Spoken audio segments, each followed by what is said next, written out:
అబ్బా! ఏంటి కరెంట్ పోయింది. మనకేమో ఆ కొత్త ఇల్లు ఏ వస్తువు ఎక్కడుందో ఏం తెలీదు. ఫోన్‌లో ఛార్జింగ్ కూడా లేదు. చూస్తే పెద్ద పెద్ద ఉరుములు, మెరుపులు. బయటేమో ఫుల్ వర్షమొస్తుంది. చుట్టుపక్కల ఎవరున్నారు ఏంటి మనకు తెలీదు. కొత్త ప్లేసు. ఇంకా అట్లనే చన్నీళ్ళతోటే షవర్ చేశాను. అసలేం కనిపించట్లేదు. చీకటి చీకటిగా ఉంది. ఈలోపేమో హ్మ్. గాలికి డోర్స్ అన్నీ కొట్టుకుంటున్నాయి. ఏదో కుయ్ అని డోర్ తీసిన సౌండ్ అనిపించింది. ఏంటి ఎవరు ఎవరు అన్నా. ఎవరు మాట్లాడలేదు. ఇంకా సరే అని జెప్పేసి ఇంక నేను షవరు సగం చేశాను. ఇంక అట్లనే వాష్ చేసేసుకొని టవల్ కట్టుకొనేసి బయటకొచ్చాననమాట. ఫుల్లు చలి, ఫుల్లు వర్షం, ఫుల్లు వాన వస్తుంది. భయమేస్తుంది.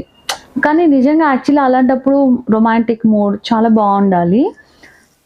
కానీ ఆ కొత్త ప్లేస్ వల్ల ఇంకా కొవ్వొత్తెక్కడ ఉంది ఏం తెలవదు. ఇంక అట్లనే ఫోన్‌లో కొద్దిగా లైటింగ్ ఉంది.